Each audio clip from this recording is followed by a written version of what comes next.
আমাদের বাড়িতে চলছে মাছকাণ্ড। আমি পড়তে যাচ্ছি আর এরা এই মাছকাণ্ড করছে। মাছকাণ্ড চলছে যে কত রকমের মাছ নিয়ে এসছে আমার মামা।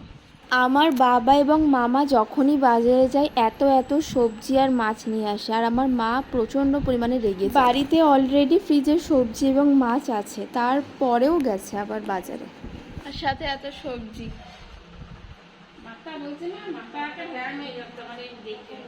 হ্যাঁ মা, কি হচ্ছে তোমার?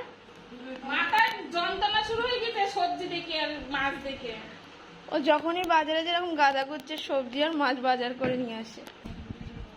কবে যে কি করবো, কখন কি করবো। এই ব্যক্তি যে বাজারে গিয়ে গাদা করছে আর বাজার করে নিয়ে আসে মাছ, মাংস, সবজি। পরের দিন যে একদম বাজারে যাবে না। দেখো এসে দেখো, এখন এরকম ঝামেলা হবে বাড়িতে। দেখো দেখি নিয়ে যাও দেখো।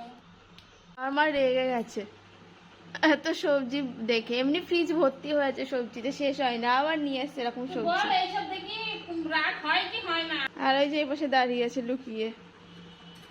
গুছানোর আগে মাছের ব্যবস্থা করুক, নষ্ট হয়ে যাবে। অলরেডি জিওল মাছ কাটছে। ঘরের ভিতরে কি মাছ আছে? ফ্রিজে কাতলা মাছ আছে, চিংড়ি মাছ আছে, আবার এই যে দুনিয়ার মাছ এনে দিল। এখন যাই পড়তে।